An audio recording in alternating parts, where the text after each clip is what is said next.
I could. I could be wrong. I could. I could. I could be wrong. I could be wrong. I could be. I could. I could be wrong. Could be. I could be. I could be. You know, I could be wrong. Hey, welcome back to I Could Be Wrong. If this is your first time joining us, it's a podcast where Pastor Matthew and I sit down and talk about different relevant topics that might be relevant to you as a Christian, you as a person. Sometimes there might be things happening when it comes to current news. Sometimes there might be things that impact us in our faith. And oftentimes they're difficult to talk about things. For me growing up, I know that in my family, we had a couple rules that we were hanging out with family. You don't talk about politics. You don't talk about religion. That's almost exclusively what we talk about, is we talk about difficult to talk about things that sometimes socially can be challenging, but if done appropriately, it can bring a lot of life. And that's the whole point of the podcast, to approach it with an open-minded mentality of I could be wrong, to try to hear someone's point of view, to have mutual growth from it, and more than all of those things, to glorify God in the process. How you doing today, Matthew? I'm great. How you doing? I'm doing good. Doing good. You ready to start off with our hot take? Yep. Okay, so this one, I just need to remind everybody that it's a hot take. I don't want angry emails about this, all right?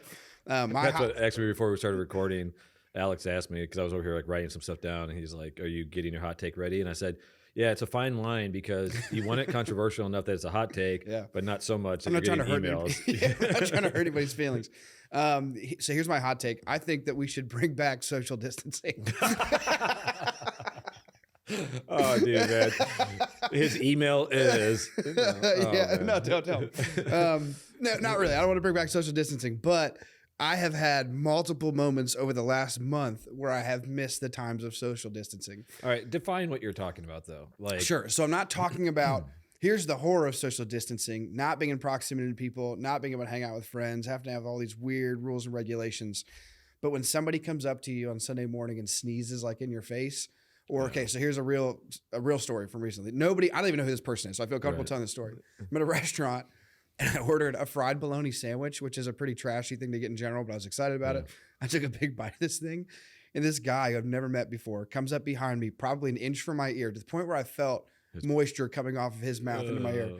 And he goes, "How's your bologna sandwich?" And I was like, dude, get away from it. Yeah, it's too much. Yeah. And in that moment, I was like, maybe we were onto something. Maybe a little bit of space, you know? So you're just talking about out in public? Or? Yeah, more out in public. Yeah. That's just more like when it's like once we kind of, got rid of some of those things, I forgot that not everybody has that social wherewithal to give it, and the reason what made me think of it, I was thinking about my hot take for this week, is we did a meeting this last week for Easter.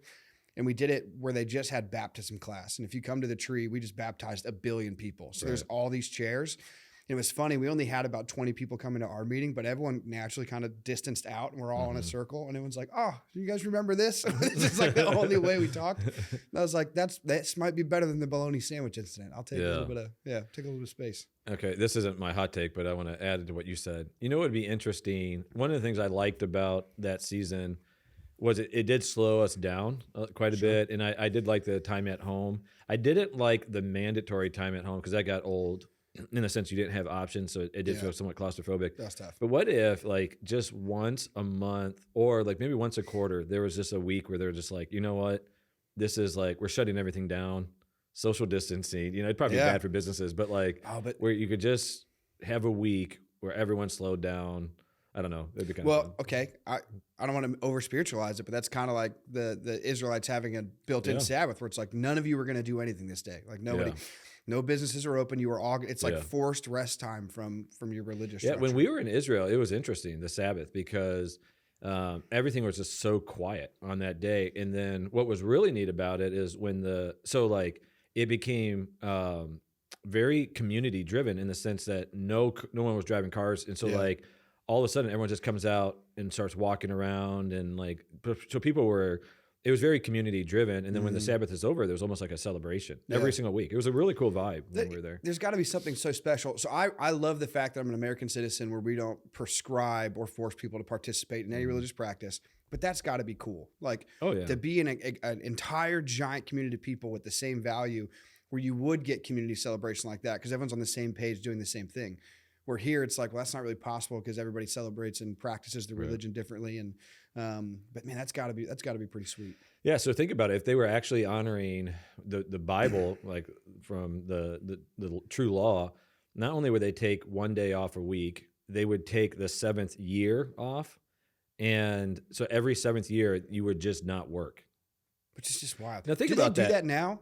I don't think they do that now, but I'm saying like that's interesting. what they should be doing, Yeah. according to that. And then like every 50th year is a year of Jubilee, which where is you the would real forgive all party. debts Yeah. and you wouldn't work. So you would actually not work for 2 years in a row, because the 7th year would be the 49th year, and then the 50th year. And I mean, if you think about that, that's what I'm saying. Like, can you imagine if every 7 years like the country just said, you know what? Like, we're going back to like, but again, not force social distancing, like the ugliness of what happened with COVID, but like just saying like rest as everyone's a nation. we're just going to chill for a year. Man. Part of me feels like that would just lower the intensity of our nation. That could be totally ignorance. Oh, on my for part, sure. but. Yeah. You have to think people's quality of life would be better to have something, because I think something that prevents people from, this is not what the podcast is about today, but this is good. Not really. But I think something that, like, I don't know about you, but sometimes I feel guilty in rest, not on my Sabbath, but I feel like I need to be busying myself. Mm-hmm. I'm getting over this with age, but especially in my early 20s, I would look at my calendar and I'd see a couple evenings open and I'd be like, am I a loser? Like, what is it? It's just this weird fear and this weird uncomfortableness not being busy, almost to a joke of like, if you go ask half the people you know how they're doing, the answer is going to be, oh, busy. It's Right, like, oh, yeah. that can't be healthy for everybody all the No, time. for sure So not. to have a system where it's like, you don't have to feel guilty about it. Everybody's doing this together. There shouldn't be anybody. Mm-hmm. And I bet that'd be so good for people. Yeah. Yeah. So what's your hot take? All right, so I'm going to personally attack you with my hot take. my gosh. I'm talking about my favorite burger joints, okay? Okay. But I'm using a standard of takeout. So like it you can sit down and eat it, but you can also like more easily take it out, okay? Okay. So there's a place that used to be at North Market. I don't think it's still there, but I think they opened another one in Columbus called Preston's. It's Incredible. the best burger I've ever had in my life, and I'm a burger guy, so that's the best. I'm thinking kind of like Five Guys is second, because you know that I think Five Guys is You great. love Five Guys. I'm still calling that kind of takeout, because like at East End, you go to a counter, you get your food. You can sit at a table, but it's more takeout, all right? I'm going Wendy's third, Wow. because I actually like Wendy's burgers, So surprisingly. before you would do any kind of like a grill, like a smash burger or anything like that, you're putting Wendy's on the list? I'm putting Wendy's, and then after Wendy's, I'm putting Shake Shack. This is my personal attack on you, That because is I know pretty offensive. I know you like Shake Shack. I think Shake Shack's kind of overrated. Like their fries are gross.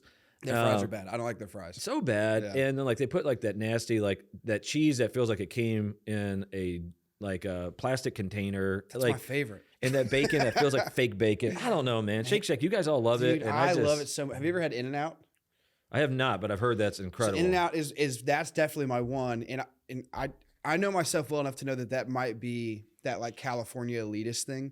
Like I lived in California for a few years. It's only out west, so it feels special. You know, it's like there's something about it being exclusive that's like, oh, it's In-N-Out, it's the best.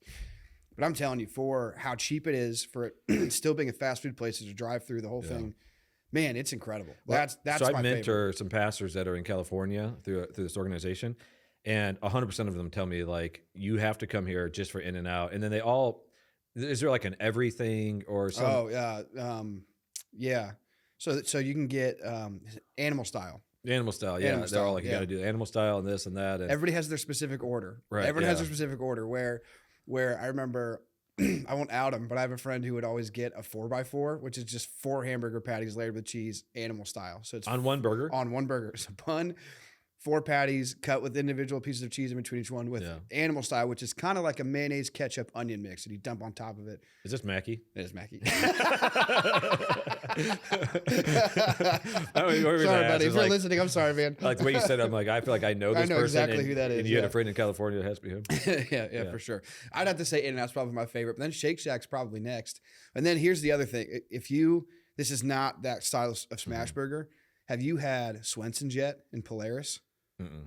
So Swenson's is from my hometown in Akron. They just recently branched out and opened up one in Polaris. Next time, anybody listening, it's just a free ad spot. Go to Swenson's. It's incredible. But again, it might be that hometown pride thing, but it's great. It's like Five Guys. Yeah. Do you have, like, if you're going like just straight fast food, like what would be your go-to? Like in Lancaster, let's just man. narrow it down because we don't have 1,000 options. So if You know you're what? I know it's low quality and I don't care. I genuinely like Dairy Queen's burgers. You know what? My kids do too. I genuinely do. It's the bun is like a potato roll kind of thing. It's a little bit more. There's like more to it. Don't laugh at me. The funny thing is, like, I'll give you 5 details why. You started off with like, if I have to do this, like almost like a little bit of like like you're kind of like taking it slow, They're all and then gross, all of a but- sudden you're like, because of that potato. the rose-colored goggles come out. Oh, I just Yeah, love it. so good. Dairy Queen, I genuinely think. And you know what else they have is I think they're flame done like Burger King, but Burger Mm-hmm. King's a little gross. I don't like Burger King. Burger King, I got violently ill on Burger Oh, King yeah, one you time, told so me that story. that's a no-go. That's a That's hard off the pass table. from the rest of my life. Well, if you ever want like that same flavor profile, but just with a little better, Mm-hmm. I think Dairy Queen's great. Yeah, because I would have said in the prime, I would have said Burger King's is better than McDonald's. Like I probably would too. I don't like McDonald's very much. I don't like McDonald's either. McDonald's. Their French fries are good. I like McDonald's French fries. That's what everyone says, but that's not enough to get me to go to a place. No, what do you think about Chick-fil-A? Do you have any big opinions about that? You know, I think Chick-fil-A is overrated Yeah. in the sense of like, it's not the worst, but it's not as good. I mean, their customer service is like second to none. The fact that it's they can incredible. process through like 1,000 cars in 2 minutes. I just met with Stacy Crawford yesterday, who's in charge of all of our first touch and assimilation. And I said, that's our new goal for this year is to learn what Chick-fil-A does and be that good at everything. So are we with going to have hospitality. like a bunch of teenagers with iPads, like super smiley, running from car to car? Yeah. Yeah. I think Chick-fil-A is good, but at the same time, like I do think it's overrated because it's a chicken sandwich. Like, Yeah. it's not bad. It's a chicken sandwich. It's Right, good and to be a chicken sandwich. Yeah, there's like 2 options. It's like you can get a nugget or you can get it in a sandwich. Like it doesn't feel like Yeah. I Or they don't put some know. Cajun seasoning, whatever. And their That's good. sauce is great. And that's the thing about it. Like most of those places, what really makes them successful is their sauce. You know, it's Yeah. like yum yum sauce. Like whatever you Oh, stick the that best. on, it's Yeah. just good. I rate hibachi places in town according to yum yum Yeah, sauce, how for good it is, sure. and how much they give you. Right. Like my wife found a great recipe. So she makes this incredible yum yum sauce. And so I do hibachi grill. And I'm convinced like I cook it better than anyone in the world. Sure, yeah. Knowing that that's not true. It's just because I doused it in yum yum sauce. And I'm like, 100%. this is so good. So. 100%. All right, that takes us nothing to do with today's topic. Yeah, so there's I no guess we talk tie-in. a little bit. No We're still talking transition. about consumerism, which I guess has to do somewhat with fast food. But today's topic is called consumer envy. I was thinking about, do we call it consumer envy, keeping up with the Joneses? It's pretty much the same thing. Really, it's lifestyle envy. It's this idea that I had a conversation with my friend Mike recently, and we were talking about why we always feel like we want more money. So I'm going to be really personal for a second and tell you kind of how I came upon this topic and why I care about it. In January, I always do like readdress my personal finances. I go over my budget and I always try to trim fat. I don't know about you, but I'm like, it is so easy for me to fall into subscription traps, which is how they are obviously making a lot of money because they know that you'll sign up for it, you'll forget to cancel it. All of a sudden you have 100 things. You got, YouTube, you don't want the ads. You got this music service, whatever. So in January, I always take a hard look at it and just really ask myself, is this worth the amount of money I paid throughout all of last year? I don't look at the monthly number. I should look at the yearly thing. So I canceled a bunch of stuff. And one of the big things I looked at was my car payment. So I was like, as you know, I had this Jeep for 3 years that just never worked. Like it just broke down all the time. My car payment was over $300 for it. And I was like, how do I like anything in my life enough to pay $300 a month for it, let alone if it breaks nonstop? Right. So I made the hard call. I'm like, all right, I'm going to sell the Jeep. I got rid of it and I bought like an old truck in cash. But anyway, so I was talking to my friend Mike about this, where from that place, I got basically all my money that was going out per month down quite a bit. And I felt good about it. And then here's where I had an interesting tension. That's like the boring part of the story. This is where I almost felt kind of weird. I was looking at, okay, well now every month I have this much. I think you and Mary usually call it slush fund or whatever the case might be. I think me and Gina used that as well. I think we stole it from you when we first got married, which is like liquid income or money that you're feel free to spend. I started to think like, man, how do I want to spend that money? I could put more of it into acorns and hopefully that's going to grow into something. I could try to, do how much is reasonable to put into savings? Do we just spend it and like, are we generous with it? Like what is it? And we're going through all these things. And I found myself going through this weird trap of just like, well, if I can somehow increase this number to this, then I can, I can have more money in acorns. I can do this. And then I had this weird wake up call of like, but what's the point of any of that? It's just to have more money. Like, and it almost felt weird to me. Like, what's the goal of that? If even the way I'm thinking about my money isn't necessarily to do more things for the kingdom of heaven or do more things to bless people, it would just meant to have more money in acorns, just meant to have more money in my 401k or to have more money in this situation. I almost had this weird wake up call of like, what is my value point at this point? When I was younger, my value point was to not be in debt. And it was almost fear driven of like, don't have unhealthy finances. And then now it's just like, okay, if I save up enough, I can buy more stuff. I can have a cooler car. I can have a bigger house. I can have a cooler this. And then this monthly slush money goes down and I kind of feel broke. And I had almost a crisis of my value system. Like, what do I actually even think about money? How does it play a role in my life? Because what happened to me in my head is when I was younger, I had such aggressive lifestyle and consumer envy that when I first got married, I opened up my first credit card and bought furniture with it. And then that put me on a 5-year plan to be in debt that it took me forever to get out of. And I realized, like, man, I think the way that I view money is broken. So even when I freed up that money, my default response wasn't, how can I be more generous? It wasn't, how can I be more generous with my church? How can I be more generous with my family or friends? It was just like, how can I make more money with that money? And I'm like, what's even the end of that? So I was talking to my friend Mike about it, and he was just sharing. He's like, he ran into the same thing. He's been really successful with money. He does real estate. And he said that every time he made more money, he just spent more money, and then he always felt broke. So he was making probably 3 times the money that I've made in my life, but felt probably broker than I did because he had no extra money. So that's what kind of made this topic come to mind, this consumer envy of all of a sudden, you know, we think we have money, we think we're doing well with it, then we just spend more of it, then we feel broke again. And that's where I think consumer envy comes in. It's because we're looking at the observable world around us, feeling like we're not enough, feeling like we have less than, so we spend more money. And that's where the keeping up with the Joneses concept come from, right? It's you look at your neighbors, you look at your friend groups, you look at whoever the case might be, and feeling like you need to spend more money to impress them to feel successful. So that's been my experience with it just in the last couple of months. I'd be curious to hear if you've ever been through anything like this. Yeah, for sure. I mean, so both of us were raised in, and don't let me misspeak for you, but both of us were raised, I would say, in some form of middle class to lower middle class. Sure. Yeah. Right? Is that fair? Yeah, absolutely. So, like, now that said, I don't want to paint a picture that's not accurate. My parents were very, very generous with us as kids. I didn't feel like I went without, so I didn't have that tension. But it was just known. Like I knew my parents didn't have savings. I knew we were living week to week, and it was kind of like, this month we're going to focus on getting you clothes for school. That's where all extra money goes. And the next month, that extra money might go to fixing a project around the house. Like we knew that there wasn't like this big savings account. So growing up, I remember my first paycheck, and I've talked about this even recently in a sermon. I just made more a joke about it. But when I was I was probably junior, maybe a senior in high school, and I worked construction landscaping. And my first paycheck was like $300, which to me felt like $3,000. Like it was so much money, and I was like, I'm going to get this every single week. And so what initially happened is I didn't have savings at all. So like I made really good money for a high schooler who's living at home. And even at that point, we had one vehicle that me and my brother shared, but gas, my parents covered gas and insurance. I had no bills, making $300 a month, and had nothing to show for it, because at that point, that money just seemed like, well, that's my money to enjoy. Right. And so I was dating Mary, and so a lot went toward dating, went toward clothes, went toward whatever I wanted. And that's kind of the culture that I carried with me into marriage. And so like in marriage, when Mary and I got married, we now look back on this with a lot of regret. Mary and I made good money in the sense that, and it's all relative, but like Mary made, well, I won't tell the exact amounts and stuff because I'm not sure I'll get them accurate, but I think we brought in like $80,000 between the two of us. This is 21, 22 years ago. Sure. We had a $300 a month rent because we rented her grandfather's house, and he gave it to us like for nothing. Awesome. And he lived with her parents at that point. Beautiful home.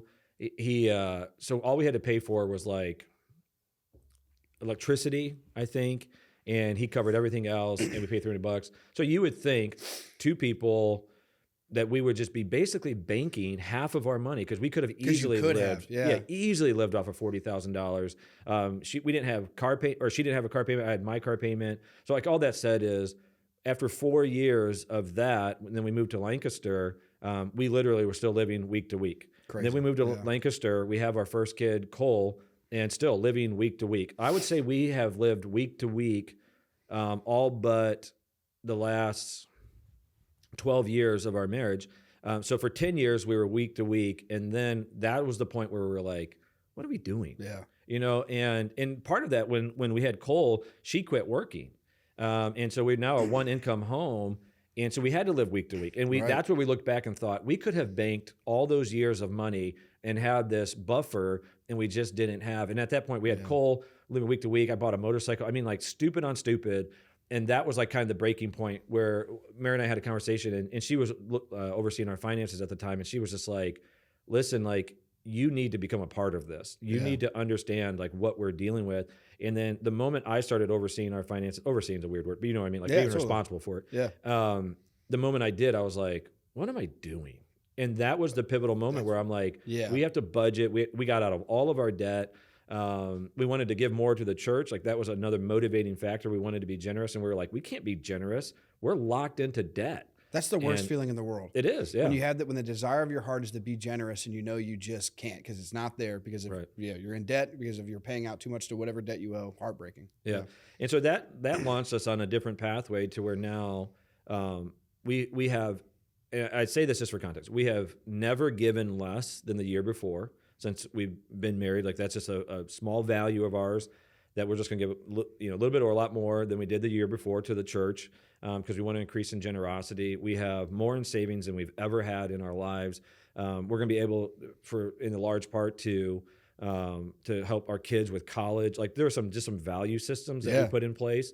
And I'll tell you what it did, and we'll talk a little bit about this in this podcast, I'm sure.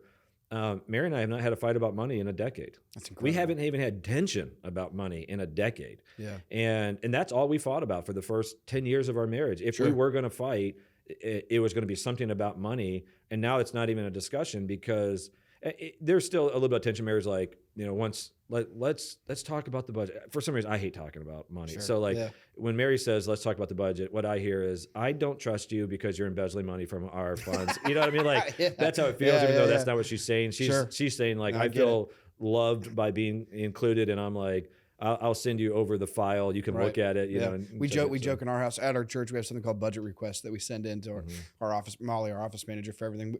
That's our joke in our house. Like, do you need me to send in a budget request? Like, I think it's like, no, that's we had a super similar situation where, man, when Gina, we just overspent, and it felt okay because we were living week to week, but we weren't in debt for the most part. So it's not like.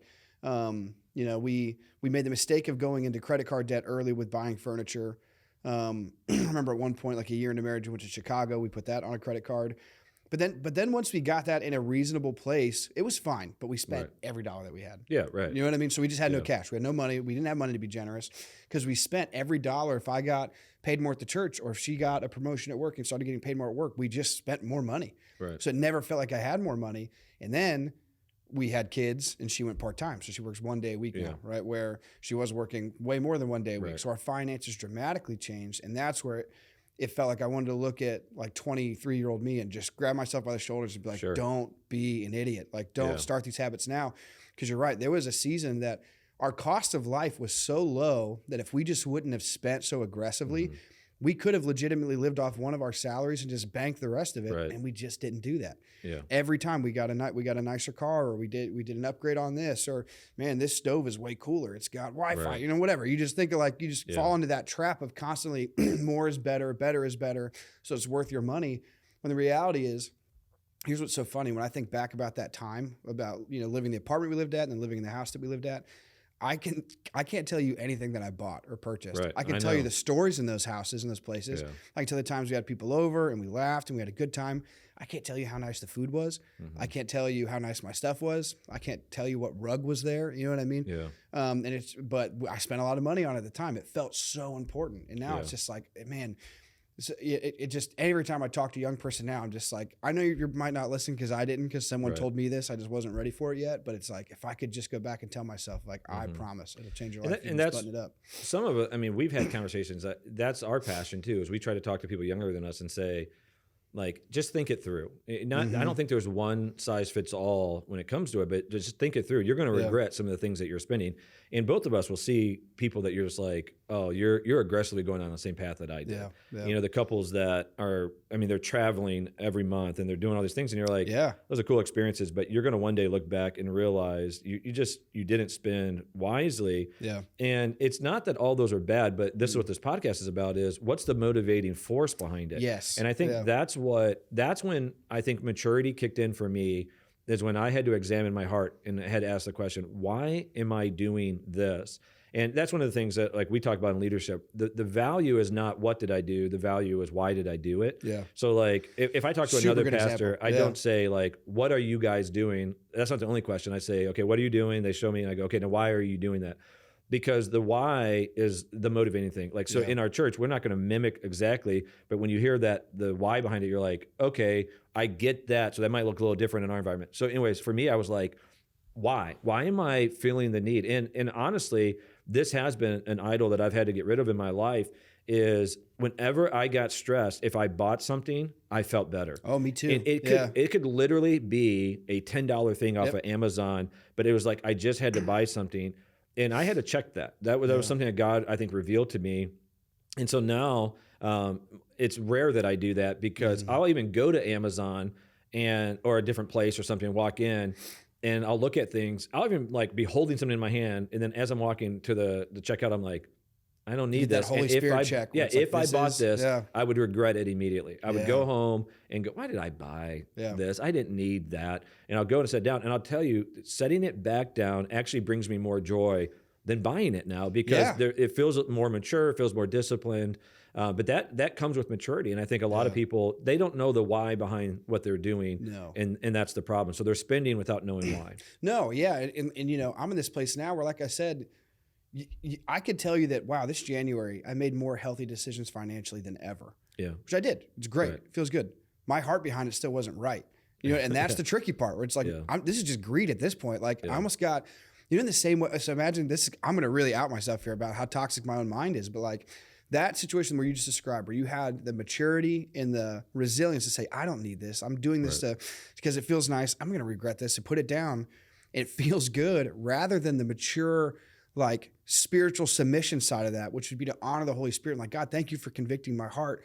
Like, now I'm going to go be generous with this money. For me, it was just like, how do I turn that into more money? You know what I mean? Yeah. But I realized, like, wow, okay, so I've resolved some of the symptoms of my life, of that sickness of consumer envy and of greed. Like, I've gotten rid of some of the, like I said, I'm out of debt, all this cool stuff.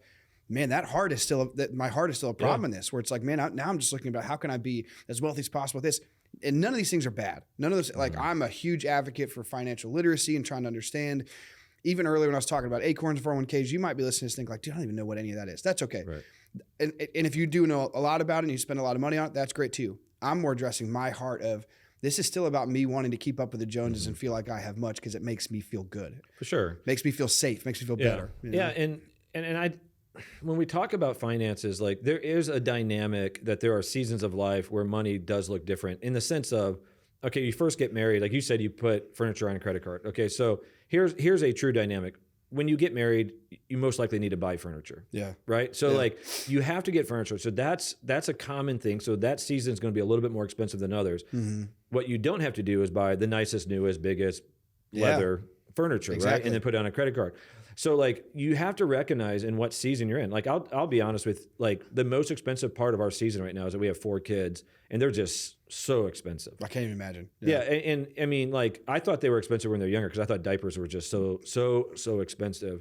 When they got out of diapers, I'm like, we're going to be rich. I was so naive, because like every season, so like every little thing of, they all 4 played basketball this year. Here's what's crazy. They all 4 played basketball. So they all needed new shoes. They needed different things, stuff like that. And then I even had one of them, actually 2 of them, basically outgrow their shoes mid-season. So like, that's the season that they're in. It's not just 4 new pairs of shoes. It's 6 by the time the year's over. And then traveling to games and then paying to get in games. And then they want something from the snack bar because they've been there for 4 hours. And like, I mean, everything's just a little bit more expensive. So you have to recognize that. But I think the key is that you might not have a season where you're putting a ton into retirement, a ton into savings, but we can eliminate so much of the foolish expenditures if we ask ourselves why. Why is my heart motivated? And that's, again, what we're kind of doing. I think that's the big question is asking why. I pulled up a couple studies that I thought were interesting, where I think it's, you know, at least confirmation to me to know that this is not just like a one-person problem. This isn't just me having a bad heart. This is a cultural thing. So American Express, they released a study this last year that 80% of millennials specifically overspent their holiday budget. So they said, hey, I'm going to the holidays this year knowing I'm going to spend this much money. 81% said that they overspent it. And then 21% of that 86% said that it was over $500 and above. If there's one picture in my life that represents like spending too much money when you don't need to, it's usually the holidays. I'll go into it with a buttoned up budget saying this is exactly what I'm going to spend. And then every time at the end of it, I'm like, well, doubled that. You know what I mean? Or I spent $500 more than that. Or I did this, because it is such a keeping up with the Joneses. It's such a consumer time where it's like, man, but I want to buy nice things for my friends. I want to buy nice things for my family. I want to, and if I can't, then I look cheap. And so it's just such this appearance thing in my heart and my life. So you can see that's like a concrete study from a credit card company of all people who published that. 34% of all home improvement plans and renovation projects are only done to keep up with or impress families, friends, or neighbors. Yeah. I would venture to say that number is higher too. I don't think that 100%. people like to admit that, 100%. but like I think that number is probably way higher. Let me tell you why that number is higher, in my opinion. So this is, I'm going to prove it by my opinion. No, when we used to do landscaping, so this is 20 years ago, when we used to do landscaping, if we did one job in a subdivision, oftentimes we ended up landing, there were times, I'm not exaggerating, we'd land 10 jobs in one subdivision because like this one house, they got a pool, they had to put a fence around it because that was like the code. We did all the landscaping for it. And one house, and there was 10 in a row that no one had a pool. By like 2 years later, every single house had a pool. Isn't that crazy? And you're looking at it and you're thinking, I can't imagine all of you wanted a pool. Not, like older people and different stuff. It wasn't like all families and kids and stuff. You know what else is kind of silly? They're also in proximity to a pool. Right, So exactly, like, rather than being, hey, can I use your pool? Your pool, right. I need my own pool because I want to look as successful as you. Yeah. When we had an addition put on this past year, we did it for two of our kids were sharing a room, and we were just confident they would no longer be friends. And, Sure, yeah. so we put on an addition to our house, and one of the things that happens when you put an addition on your house, the company who does it, there are people like there were 4 or 5 different houses in my subdivision that contacted our builder. And that's why the builders will put a sign out front that says like this construction is being done by this, because people will see it and you're like, I can't imagine you're seeing this and thinking like all of a sudden now you're realizing you need more space, you know, but there is that mindset of like, oh, they're getting something done. Like we should get something done. Yeah. And that really is the motivating factor behind so much of the expenditures. Like you think about, I mean, shoes is a big one right now. I am a shoe guy. I love shoes. Yeah. I talk about it a lot of times. My shoes now, people buy them for me for presents, which is nice. But you think about it, if there's ever a stupid expenditure, it's shoes. Oh, for because sure. I have more shoes. I'll never actually probably wear out a pair of shoes anymore in my life, and that's crazy to say. Yeah. Maybe like a pair of Vans or something that like I know you have like a kind of a go-to everyday pair or whatever. I might wear those out. Break them, then move on. Yeah. Yeah, but I have so many pairs of shoes that I can alternate that it will go out of style before I wear it out. Yeah. And so you look at it and you think, why am I buying so many shoes? Well, it's fashion, which is 100% keeping up with the Joneses, if you want to use it, but it's just like that draw that I want to keep looking cool. Like that's a high value to me. And I can't defend that. I can't say like, oh, that's logical. And I'm not even harping on fashion, but I'm just saying for me, it's not a big deal in the sense that I'm not going into debt to do it. But I know people who buy lots of shoes who their finances are not in order. And you think, what is it? They're drawn into that. Oh, man. Yeah. You want to talk about the consequences of like lifestyle and consumer envy. It's seeing poverty-stricken areas with nice cars. Yeah. That has plagued me my whole life. So I grew up similar to you, like lower middle class. I grew up in inner city Akron where it was crazy. You would see legit crack houses on every corner. Right. You'd see drug houses everywhere. You would see, it's just the nature of inner city living. Housing's cheap. It's why we live there, right? But with that means crime. With that means but the cars were incredible. And it's like, how is that possible? How is everybody driving Ford Raptors right now? When it's like, you know what I mean? Exactly. So in Detroit, it's the exact same thing. You had 2 dynamics. You had houses that just weren't worth anything because they were falling apart. But with the automotive industry being a motivating factor, almost every single person worked for the automotive industry, so they could get some discounts on vehicles. But that said, it was common to see a car parked in the driveway that was worth more than the house. Crazy. And I thought like, oh, that's a Detroit thing. I moved to Lancaster, and I remember when I first moved, I had never even heard of the concept of truck pull. I didn't know what that was. And I remember a couple of my friends who knew about it, that was kind of their background, they pointed out, they said like, and I'm not throwing shade at someone, I'm just pointing out something. They said like, that person lives in a trailer, and that truck in front of their house is worth $100,000 with equipment in it.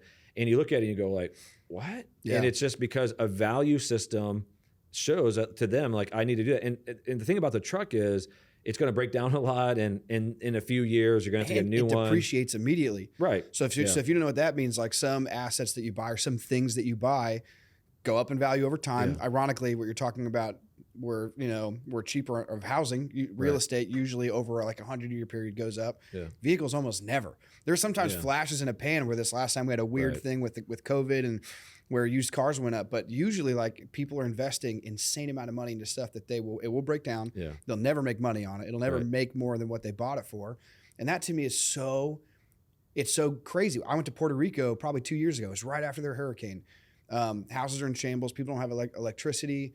People are in debt. The minimum wage, like a registered nurse, which in America is probably making on average like $62,000 a year. In Puerto Rico, they make minimum wage. A registered nurse, like everybody's poverty stricken. Everybody drives a Jeep Rubicon. Or a brand new RAV4, and it's like, you've got to be kidding me. How does that? So it's not, you're right, it's not a downtown Akron problem. It's not a Detroit problem. There's something about human nature. We come to an agriculture area like this, you see it with nice trucks. And it's just so confusing to me. There's something I wanted to ask earlier, just taking a quick step back. I have one more example about a really concrete, kind of a comical proof of consumer envy in our culture. But you mentioned fashion specifically about shoes, and like, man, like I think shoes are cool, but I also know that I don't need these. I'm kind of putting you on the spot here, but how do you manage that tension well where you can still enjoy shoes and fashion while not doing it irresponsibly? I know it's kind of a broad question. Yeah, no, I can answer it. So in a spiritual level, and I'm not trying to over-spiritualize my decisions, but I'm telling you my logic in this. So in a spiritual level, so again, some of our listeners, people who watch are not Christians and not coming from that background, but I am coming from a Christian perspective. I believe, as I understand Scripture, that God has given us money and He wants us to be good stewards of it. There's a lot of scriptures that support this idea so that we manage the money that God gives us. We view it as 100% given from Him, and then there's things that we can do to honor Him. So I believe in the principle of a tithe, where you give the first 10% to God. I believe in not being in debt. So not being enslaved. So like there's one scripture, it's really worded pretty extreme. I mean, in the sense of it's really, really clear, but it says the borrower is a slave to the lender. Yeah. And so there is that concept, and I'm going to talk about why that's so critical in just a moment. So I think if you, so biblical principles, give to God first, give to God generously, don't have a lot of debt, so be disciplined in your spending. But here it's a biblical principle. God wants you to enjoy the money. So I do not believe in the prosperity gospel that God wants every single person to be rich and that extreme. Certainly. But I do not believe in the poverty gospel, the other extreme, that the way to honor Jesus is that we have to give 100% away and walk around in shambles, because that's not what was modeled. We have to have a mindset that the money in our hands that God has given us, that we keep it open-handed. So I'm going to give to God. I'm going to be disciplined. I'm not going to have debt. I'm going to be generous to those around. I'm constantly open. God, if you want me to spend this money differently, you show me. But if God doesn't speak something specifically, then I'm going to enjoy that money. So for marrying me, we don't have debt. We have our mortgage. So that is a debt, but we have an appreciating house, and like we owe, like if I sold my house right now, even with the debt we have, we would make good money on it. So we have a lot of equity in our home. Hard to call it debt when you know you have equity in it. Right, and we're building toward it. And even just in the tax bracket that we're in and how it works, and like we made a conscious decision with that. But we don't have any other debt, zero debt in our lives. And so for us, enjoying the money for me can look like eating out periodically. It can look like having shoes. It can be doing fun things. It can be going on vacation. We would not be doing those things though if we couldn't honor God and all the other things. So I would not, if I had debt and if I was not able to honor God by giving to Him faithfully and tithe and being generous, you would not see me doing the other things. And so I think that's where the tension is. And here's why it's so damaging. I did a series on money a few years ago, and I taught a principle that I need to go back and teach again. But one of the most damaging things about this principle that we're looking at is when you are captivated by consumer envy, lifestyle envy, keeping up with the Joneses, you have to recognize that becomes God to you, in the sense that motivating factor is now controlling your heart and therefore your finances, and it is telling you how to behave. So like in a biblical concept, God says, I want you to worship me alone. The worship of anyone else would become idolatry. And what's crazy about it is, like, even in the biblical sense, all the other gods that they would worship are fake gods created by man. But that's what consumerism is. That's what this is. It is a fake God created by culture, saying, in order for you to be happy, you have to buy these things. And when we buy into it, we don't even realize it. We are worshiping a false God, 100%. An idol that now controls our lives. Because, like, here's the fact of it. In a church world, I'm sure at some point you would ask me about the church, right? But in the church world, the vast majority of people are not giving a penny to the church, in every church, even healthy churches, right? The vast majority are not given a penny. Almost no one is actually given a tithe. Like the number is staggering how It's low that heartbreakingly is. low. It is. In the average church, it's like 2 to 3% are actually giving a tithe to God. And so giving in most churches is very low. And why is that? I don't think it's people that are setting in their heart, like, I just don't want to give to God. Sure. It's that they don't even look at it. How could I? Yeah. I'm living at 105, 110% of my income every year. And you're asking me to give 10%. I don't even have any percent because I'm living in debt. Yeah. So like the numbers you put out, they just came out with a study this week, actually, that said over 60% of Americans do not even have $500 to $1,000 in savings. That's heartbreaking. So if any crisis, think about that. 60% of Americans, if something broke down in their house, they have to use credit in order to fix it. That's not how we're designed to live. And it's not because we don't have money. Even what we hear in politicians where they want to harp on different things, it's not, our country is not as broken as people think in the sense of like somehow the government has failed us. 100%. It's that we have bought into a mindset of consumerism that and we see thousands of advertisements every day that are saying, this product will make you happy. This thing will make you happy. We've bought into a system. So what we're frustrated with is the government's not creating a system for me to worship consumer envy. Yeah. And that's where the frustration lies. No, 100%. And I think that this might be kind of controversial, but I think at some point you have to call a spade and understand that consumerism, capitalism, our economy does not want us necessarily to succeed in this. Right. So 100%. like, and that makes it so difficult because like they're feeding into this, keeping up with the Joneses, wanting you to spend because that is what creates taxable things. They want the more stuff you buy. So I had it written down. What are some of the positive and negative financial impacts? The only positive financial aspect of this is that it's something that helps power our economy. So that's where you see advertising is all about trying to get you to spend money. That's the whole point of it. Everybody wants your money. The more when there's not enough money being spent, the government sends out a stimulus check because they need you to spend money. Right. Sadly, the people who usually spend the most money are people who don't have it that much. Right. When you look at the studies of like who are the biggest spenders on things that aren't super necessary, a lot of times it's people who don't really have it to begin with. Yeah. When they get money, they spend it. That's so devastating, and that's the system that we live in wants that. The more money you spend, the more jobs it creates, the more goods that are made and produced, the more taxes that are then paid from those sales tax and from that stuff. And when you live in an economy that's built on the back of consumerism, that's kind of the nature of capitalism. People come up with cool things. They invent cool things. We consume them. The more it gets consumed, the more jobs it creates. While that's great and beautiful and has brought innovation, that's what gave us the iPhone, right? It's beautiful. Like, it's a great thing. We have to, as Christians, acknowledge the fact, though, like, if not responsibly consumed, it is idolatry and it can wreck you. So for me, you know, I asked you about fashion earlier about, you know, well, how do you justify buying shoes? What's your rule? For me, I have a couple rules as well where it's like, all right, if it's going to put me in debt, obviously hard no. If I'm not caught up on a bill, obviously hard no. So some obvious, and even as I say that, people might be like, oh, that's not that obvious. So, you know, maybe, but to me, it's like I'm at a place in life where those are the easy ones. Okay. Is it going to impact my ability to tithe? Obvious no. Right. Is it going to impact, here's the last one I've had to add. Is it going to impact my ability to be generous with people? Yeah. I've had a couple, and then also be, you know, because I want to be generous in a responsible way. I've had a couple examples of generosity in my life, both of which were beautiful, but one done well and one done in a way that it could have been better. The first one being my parents, right? Okay.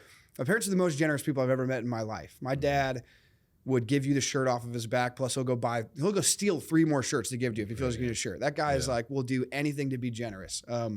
That's how I lived my whole life. There's a running joke at the Tree of like, my parents always had people living with us growing up. We're just constantly taking in people who needed a place to stay. And me and Gina, like, there are people who work at the Tree who have stayed with me and my wife. It's one of those value systems of like, yep, this is my parents taught me that this is like an expression of generosity. The problem is my parents, and they would be very comfortable with me saying this because they use it as a testimony point now, were always broke in that process. They would be overtly generous. And then another where it's a little bit healthier was me working here with you. You have always been so generous, but you've always done it under the lens of financial responsibility. Mm-hmm. You taught me when I was in my early 20s, like, hey, generosity is a beautiful thing, but I have built my lifestyle to be generous. Right, yeah. That blew my mind. It sounds so like base level stuff. Mm-hmm. It changed my perspective on money to say, okay, when I do my budget, it's not just bills. It's not just slush fund. It's not just investments. It's generosity as well. So that's where I call it, okay, I can buy a pair of shoes because I know that I still have money in my budget to be generous with people that I love. Right. Or I can still go buy someone's meal. I can still, whatever that generosity looks like that month. consumerism is going against that. You know what I mean? Consumerism is conditioning us to not take into account those things, just to spend more and to spend more. Right. So we have to recognize that we live in a system that almost wants us to fail, because at times it profits off of our failure. Yeah. And if we can't acknowledge that, it's so easy to fall into that trap. It's so to fall in love with what other people have, and fall in love with that advertisement, and feel like we've all been there. You see that thing and you're like, oh, I need that. You don't need that. None of us need that. But we fall into it. Yeah. You know? So we've been raised in a culture of consumerism that's been, so the message that we've heard our entire life, like, so they have estimated that the average person, and this was actually before really social media, but they estimate that the average person will see between 3,000 and 5,000 advertisements a day. 100% of the advertisements are telling you the same message. Your life will be better if you buy this product. So if you buy this toothpaste, it's better than any other toothpaste. If you buy this deodorant, it's better than any other deodorant. They use weird things to sell it. I mean, they use sex, and they use like all kinds of imageries to say like, your life's gonna be so much happier if you do this. Yeah, all the way to now, even more so than products, what's being advertised is experiences. So vacations and doing these events and eating at these restaurants. And if you even see the advertisements, there's an experiential side to them. So we have been conditioned that there is a better life available out there, and the way to attain it is through accumulating stuff, through buying, through spending money, and therefore getting it. So we have literally been trained with that mindset our entire lives. Now, to add another dimension to it is social media, that we have been also trained to brand our lives. Yeah. So everyone puts out a fake version of themselves on social media. When I say everyone, like I'm almost being literal about that, because none of us put out bad pictures. Yeah. So we find the best picture, the best image. So we are putting out a not true version of ourselves. But in that, so like I was on vacation. I was just talking about this with some people. I was on vacation last year with Mary, or a couple years ago now with Mary. We were celebrating our 20th. And we're at this gorgeous resort in Cancun. And people are, like, the girls are having their boyfriends or husbands or whoever take their pictures, and then like they're posing, laughing, and then like they would stop, be serious. They would look at the picture, and then they would do it again. And I thought, it's not just enough to take a picture of this place. You have to now fake what you're actually experiencing. So heartbreaking. So yeah, so we're trained in consumerism, that there's this better life available if we just spend money. Then we brand it, and so all of our friends are painting this image like everyone's lifestyle is better than ours. And so we buy into it, and so we start this game of like, okay, let me try to attain that. And then we buy stuff, and we buy stuff, and we buy stuff, and we never get to the realization of it, because it's not found in that. And so, I mean, there's so many biblical principles about that. But that's why people have to pause and take a step back and go, all right, how do I stop this? And I think you have to acknowledge it first. You have to say, like, let me look at my finances. Yeah. Am I doing well financially? If not, what do I need to change? And I would say, like, you have to first begin by budgeting. You have to have a moment where you look at what you're spending and then shape your values. Yeah. For us, like you talked about us budgeting for generosity. Mary and I, when we got our finances in order, the number one motivating factor of that is we wanted to give more to the church. So when we lived in Detroit, we always gave 20%. When we moved here, we were generous. We had our first kid, we went down to 10%.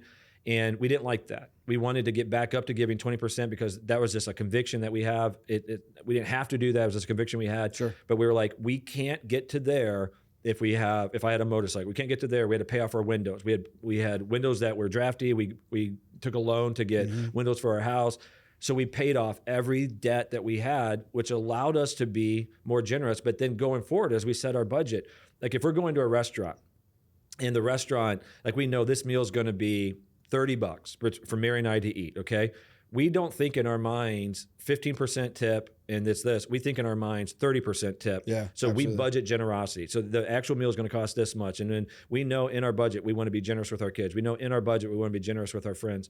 And so we put that in there, and we shaped our values shaped our budget. We didn't just spend and then hope it turned out all right. We said like our values, and then we looked at that and said, in order to accomplish the things that were values for us, what do we have to say no to? Yeah. And that brought a lot of clarity for years. So Mary and I, when we did that, so just to give everyone some context, we still wanted to date, right? We had young kids. We had no money. Yeah. We're living week to week, and so we're trying to build it. So what do we do? Like once a week, we would have an in-house date. One person would put the kids down to bed. The other person would go and get fast food. So our romantic date, our experience was maybe a nowadays fast food is way more expensive, but like maybe Sure. a $15 Yeah. meal, like Mark Pie, something like that. Yeah. We would sit down and watch a show and eat that together, and we loved it. Yeah. It's And incredible. it was a cool moment, but we just were like, we can't go do the big event. So like every year we've gone on vacation, every year of our marriage, but we go on vacation to her parents' cottage in Michigan. You know why? It's free. Yeah. I mean, so the money we have to get for gas to get there, but we buy groceries when we're there. We don't eat out the entire time. Yeah. Why? Because we couldn't fit it in our budget. And that's the thing. People keep saying yes to things. And the more you say yes to things they don't have money to, the more that becomes God and controls your life. Yeah, big time. There's something that you said that I think if there's anything that you hear from this podcast, while there's a lot of good, like logistical, boring advice, not boring, it's interesting to me, but if you're not a big money person, it might be boring. There's something that Matthew just said that I think is genuinely like you can build all of you. If there's one thing you pull from, it needs to be this. If you don't have a system or a set of values defining your budget, then you're missing like the core foundation of your budget. Yeah. Like knowing what to say yes and no to becomes really complicated if you don't have a value system. So like, I remember I had like, this is probably like 10 years ago now. I was driving down the road and I threw something out the window, like just like a piece of trash. I remember I was really angry at myself. I was just like, how do I feel about littering? Like I'm going to, like, you know what I mean? Like I'm an adult now. Like as a kid, you almost don't, it was a growing up moment. As a kid, I didn't think about anything. I was such a dumb kid, you know, it's not, or maybe I was just a normal kid. I don't know. I never thought about that. But I remember I was in high school, I was in college or whatever, and I was driving and I chucked something out the window. And I just remember thinking like, is that the kind of person I want to be? You know what I mean? Like what's my actual value system? Because as a kid, my mentality was always like, am I going to get caught? It was more like, is there going to be a punishment for what I just did? Yeah, for sure. And then all of a sudden I realized like, what do I actually think? And then define my actions off of that. I realized that I care about the earth enough not to litter, don't care about it enough to recycle. So that was my thing of like, I don't, you know, or at the time, like even since then it's changed. But at the time I was like, well, I'm not going to go out of my way to go do all this stuff, but I'm not going to throw stuff on the ground. That's disrespectful. Like God gave us the earth. And then everything that I did after that, regardless if people were looking or not, or the fear of getting in trouble, that's how I acted. I was like, okay, I'm not going to throw stuff on the ground because I've decided that's a value of mine, is not to treat the earth that way. And I've had tons of moments like that. Right. That we're talking about throwing something out of the window, which I'm not trying to downplay. That is important. But we're talking about your personal finances, which, as you said, the first 10 years of yours and Mary's marriage, if you fought, it was about that. We're talking about one of the most volatile things in your life that produces the most fights, that produces most stress. The most stress. It can impact your quality of life, probably greater than almost anything else outside of maybe your faith and your actual, like, you know, the relationship aspect of your marriage. It's so volatile and it impacts us in such a big way. If you don't have a value system in place, then you have nothing to stand on when you have to make that decision. So you're saying, do I go add on this extra thing? Do I go buy this piece of workout equipment do I set up a payment plan for this? If you don't know, it's almost a cheat code to have a value system. Well, does it match my values? Is it going to take away from one of my values? Does it mean I'm going to be less generous? Does it mean I'm not going to be able to give to my church or give a tithe? Once you have those values in place, all of a sudden decisions become easier. Life doesn't become easier, and it still means saying no and saying, well, that means I can't. So you just talked about these home date nights. Me and Gina did the same thing. We still do that all the time. At least once a week, we put the kids down. One of us cooks, and we'll watch a movie and we'll cuddle up on the couch. And it's the best thing, right? But if we were to fall in love with other people on social media and follow influencers of like, oh, they went to this cool restaurant in Columbus. Our life is less if we don't do that. We wouldn't be able to be generous anymore. Right. But because we have values in place, we know, well, we could go to a steakhouse. We could go do that cool thing, but I'm not going to be able to tithe this month, or I'm not going to be able to be generous with my friends, or I'm not going to be able to. If you don't have those values in place, you are never going to be in a position where you can make the right decisions. You got to decide them beforehand. Yeah. One of the things, when I say this, to some it probably comes across a tad bit condescending, but I don't mean it to be. I like just kind of factual statements. Is I've heard people at times in the church world say, I can't afford to tithe. And I always correct them and say, well, let's really expand this for a moment. You can't afford to tithe while maintaining your current lifestyle. Yeah, 100%. And that's the thing about, and you could use that phrase with just about anything. I can't afford to be generous, well, and maintain your current lifestyle. Yeah. Like that is the value system phrase that you have to learn is, if I value something, it has to become a priority. And the only way something becomes a priority is to say no to the other things. Yeah. Like if you want something to go higher, then other things have to go lower or be removed. Yeah. And we don't oftentimes want to make that tough call. I'll give another example of something wise that Mary and I did. So when I first came to this church, they did not pay well. I'll just be blunt about it. Okay. So it did not pay well. It was like I made less money here than I did in Detroit for many, many years. And so like And in Detroit, we were a much smaller church. It was just like, it was not a value. I was on staff, but I was not the lead pastor. They just paid way less. So, but as we started to correct that, and as pay raises started to happen, Mary and I did not adjust our lifestyle to the pay raise. And I think that's the most critical thing that people need to understand is there will typically, if you're progressing in your business or taking new jobs or whatever it might be, you're going to see an increase in wages. But most people, and this is a crazy thing, most people don't just raise their lifestyle to that. They might even go a little bit more in debt because they now think they have more spending power. Mary and I chose that as our lifestyle went up, we chose to be more generous to the church, put more money in savings, more money in retirement. And that way it created that buffer that we needed. So like we're at a point now, 100% of Mary's salary. So Mary's on staff here at the church. 100% of her salary just goes into another account. We don't spend that money because that's what we're going to use to pay for our kids' colleges. It's incredible. And so like we made that value system of we wanted to pay for our kids' college, and we looked at it and go, well, we can't. We don't make enough money. How can we do that? Well, we can do it if we do this and say no to some other things. So like even still, like even though that God has been so generous to us, I'm not in any way poor mouthing it. God's been generous to us. But we have been strategic so that we can give substantially to the church, that we can give generously to other people. But every year, we don't go on extravagant vacations. Yeah. We have never gone, like the most extravagant vacation we've ever gone on is Mary and I for our 20th. But like, again, I'm just giving some context here. We initially wanted to go for our 15th, but then we went into a building campaign as a church. The money we saved for that, we gave to the church. Then God supernaturally blessed us through someone that gave us a gift. And then we felt like God wanted us to give that. So we gave that. So we waited 5 years, and then it was just a different season. We saved that money. I think it was actually our tax return. We got a tax return. We're like, we're going to go to celebrate our 20th. So we said yes to that. But we don't do that every single year. Yeah. And so that's the whole thing that I hope people are drawing from this is you have to say no to a lot of things, and there has to be some discipline. But here's what the last thing I want to say. We're not painting a picture of, and like, once you start saying no to this, let's just be honest, your life is really going to stink. That is not true. Yeah. You will find so much more contentment and more value in the things you do. Yeah. They'll have more value to you. And when you start to have that buffer, and you can remove from like marriage, the tension of financial stress, when you can remove that stress from your own individual life, your quality of life goes up. Yeah, there are so many biblical principles. I would say give to God first, because then he will start to bless you in finances. He's promised it in the scriptures. And so like when this starts to shift in your life, this becomes one of the most life-giving things. Mm-hmm. And then I think it starts to change your heart. So that now I'm not captivated by everyone else's standard of living. Like, you get a new car, cool for you. Yeah. I don't need a new car, you know? 100%. So, no, totally. Yeah. As you were talking, I thought about like how probably annoying that would have to be if you didn't have the values in place or the character in place to make the right decisions. So if you're taking Mary's income and you're banking it because you have a value system, you want to pay for this thing, I have to imagine that sometimes that's an annoying decision. Mm-hmm. You know what I mean? Like if you know, like, oh, I'd love to go on that really cool thing. I'd love to go on that vacation. I think that sometimes the thing, or specifically, I'll be really honest. I've talked about this with, I think, Molly Harper recently. We were talking about like every once in a while you'll think about that cool thing you want to do. Like, man, tithing is sometimes a pain in the butt, where it's like it's something that brings me joy. Same time, it's like, boy, my finances would look different if I had 10% of our total income back. You know what I mean? Or 10% of our gross income back. It's still a choice. It's still like, it means sacrifice. Like you can sit there and say like, oh, I'm not gonna be able to do this, or I'm not gonna be able to do this, and say, oh, well, when you have that sitting right there, you're like, I want to spend that money differently. I want to do this thing.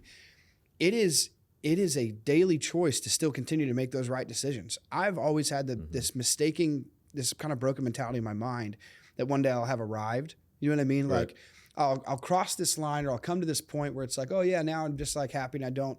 No, it's still like a decision to make the right financial decisions consistently. It's still hard when I know like, well, I've budgeted this for generosity, but man, I really want to go buy this thing. Or like I said, selling my Jeep. I loved that Jeep. I know it was a piece of crap. I loved that Jeep, but I knew it was the better financial decision because it set me up to be more successful. It set me up to be more generous. It set me up to have more wiggle room in my budget so I could be those things without feeling stressed about it.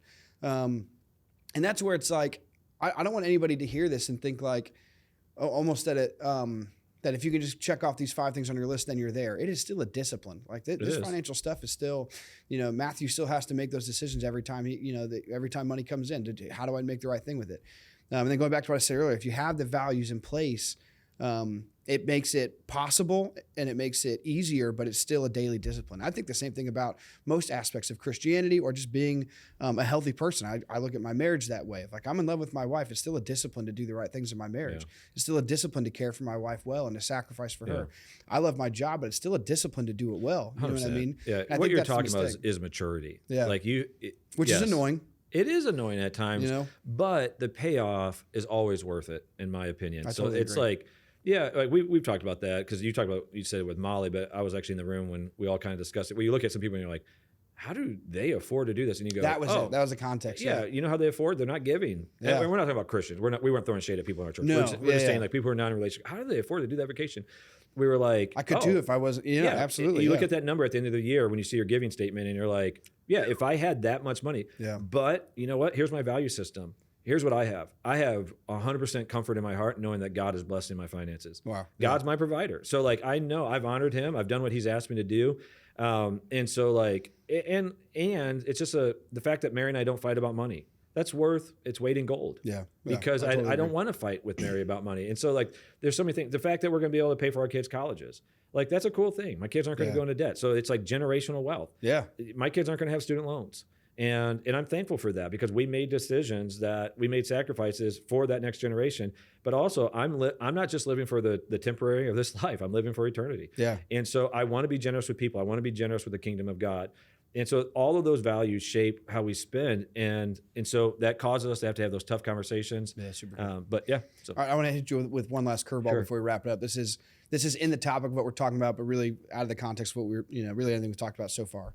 A couple years ago, there was a page on Instagram that went viral called Preachers and Sneakers. Yeah. You remember? I don't know if it's still around, but do you remember what I'm talking about? Yeah, I know what you're talking about. I would love to hear if there's anybody listening to this podcast who's a church leader who here's something I know that you wrestle with in your mind that like, okay, you have a cool pair of shoes that you could wear on a Sunday. But do I? Because I don't want to throw anybody off. I don't want to freak anybody out. There's this whole tension of managing as a leader how to responsibly handle that. Essentially, your own consumerism of knowing, if you buy a pair of shoes that it's within your budget, it's not compromising your value system, you're doing the right thing.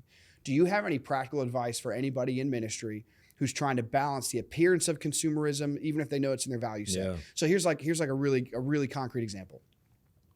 I know.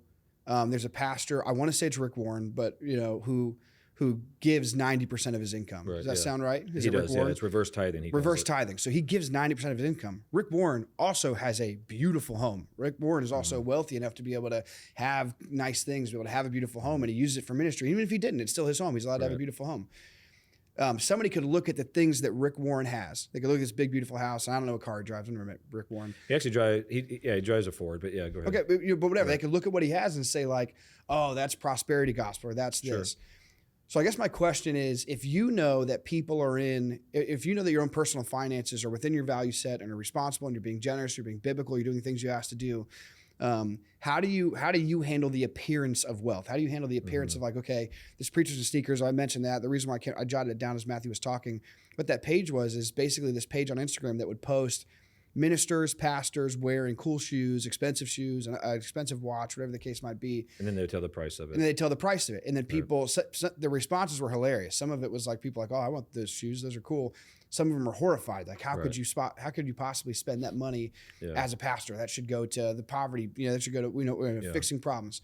How do you handle that tension if you know that your personal finances are buttoned up? If nobody else knows your end of year statement, nobody else knows what you're giving, but the appearance of how you spend money. Does that make sense? Yeah, 100%. So as a pastor, I realize I'm trying to avoid that tension. And because it's just a way, so Paul says something in the scriptures. He's like, he knows as a fact that eating or food dedicated to idols, like it's nothing. So like if right now someone came in here and laid a steak on this table, really good steak, and said, I'm sacrificing it to that wall, you and I would go, like when they leave, we're like, you want to cook that? Right? Yeah, because we know this is just nothing. This is plastic, right? Yeah. And that's what he was saying. He goes, but if me eating meat causes someone to sin, I'll never eat meat again. Wow. He took a really humble posture. I think that is the standard that pastors need to take. So that page to me was, it was the negative of it. It was exposing even what we're talking about today in the ministry. So pastors had it in their minds, in order for me to be relevant, I have to look like other pastors. And so these pastors of very large churches, even in different areas, people started to dress like them and act like them. I think that is super unhealthy. Yeah, and I we've talked agree. about it a lot. So like I'll see pastors, I even know pastors in different communities that do not dress like their community in any capacity. Like they're looking like someone that would be from New York, like really cutting edge fashion, or California, and they're dressing that way. And you look at their congregation and like everybody in their congregation just looks normal, right? Like they just look like average clothes, and you go, why are you dressing that way? It's not to connect, it's to look cool. You're keeping up with the Joneses. And that is like super unhealthy. So so now let me go to the flip side of this. So one thing I hate about that page, they were taking the shoes and they were finding a resale site, and they were really posting the most expensive version of that shoe. So there were pastors that came out and said like these shoes were gifts from this person and even from this company. I and saw whatnot. one of them was like, hey, Justin Bieber goes to my church and he gave me these shoes. Should I throw them away? Because I don't want to. Exactly. So how do you handle that? I have that tension. So there's a pair of shoes that came out when I was in high school. I wanted to buy them. I never did. I regretted it. Jordan 11s.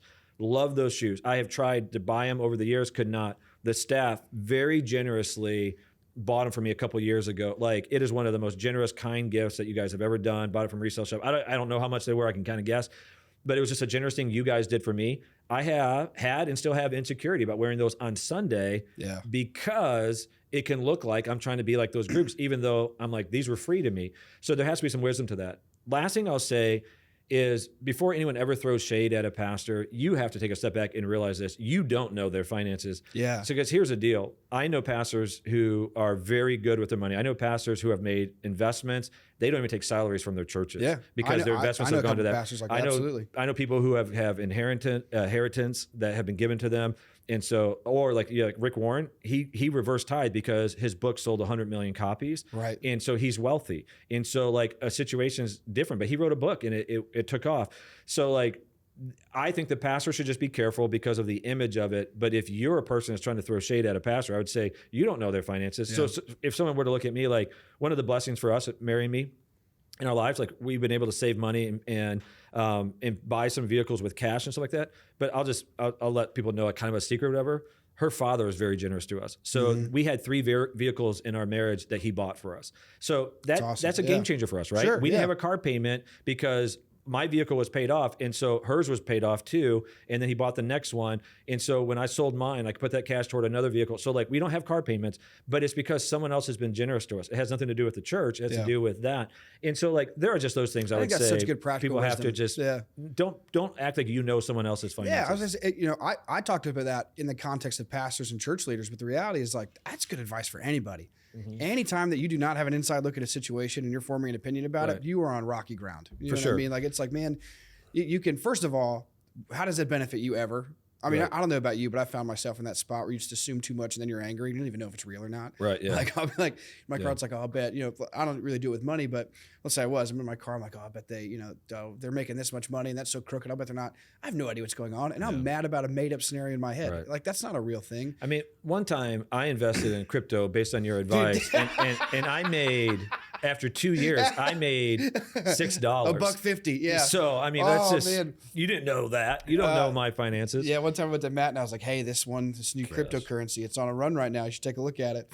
And then the next day it crashed, like the day after you bought it. Yeah. And you just said this one time. You said this one time. The truth of it is, it's been multiple times. It's been because there's another one that you recommended, and I still have it in an account, and it's not going to ever pay me back. There's a reason why this podcast isn't about me trying to give you financial advice. Here's what I've learned: don't invest in crypto. No, stay away from it. Yeah, I was actually going to see if I can pull it up to see how bad it's doing right now. Oh, it's terrible right now. Is it? Oh my gosh! Yeah, I said earlier, if there's one thing you remember from this podcast, make it be a value system. But maybe that's the better advice. Don't invest in cryptocurrency. Don't invest in things that are weird like that. Right now, my investment, based on your advice, is 1/7 of what I invested into it. Nice. So luckily, I just did a little bit. And if you take the advice from this podcast, you too can be a financial success. No, I'm just being clear. We're talking about a crypto thing one time. So. Yeah. Well, that's really all I had. I think that, my biggest fear in my own life is something where I try to police myself is to consciously be aware of the fact that if I let this keeping up with the Joneses mentality, constantly looking sideways at people and thinking, well, if I can just have what they have, I'll be happy. It's only led me to debt, heartbreak, Right, yep. despair. And like, you know, if you can somehow take some of these things in this podcast and apply it to your life, it still takes discipline, like we talked about, the maturity that you mentioned. It still takes sacrifices, but I believe that your quality of life always goes up. I agree. You know, if you found value in this podcast and that, one, if you found any of it from a financial standpoint that might be beneficial, that's great. But more importantly, from a value system, like if you heard this and you can understand that, man, our goal financially is to honor the Lord, and that yours should be too, and that there's blessing in that, and that there's peace of mind in that, there's better marriages in that, then I hope it was a blessing in your life in that way. So send this podcast to everyone you know who's bad with money. No, I'm just kidding. Don't do that. Just make a list. No, but you know, send it to anybody who might be interested. If there's people who you know that are interested in financial stuff, there's people who you, even just in the general topic of the spirit of this podcast, and I could be wrong format of talking to people and trying to be open-minded, share it with someone who you might think it could be a blessing with. Thank you again so much for joining us. We'll see you again next week.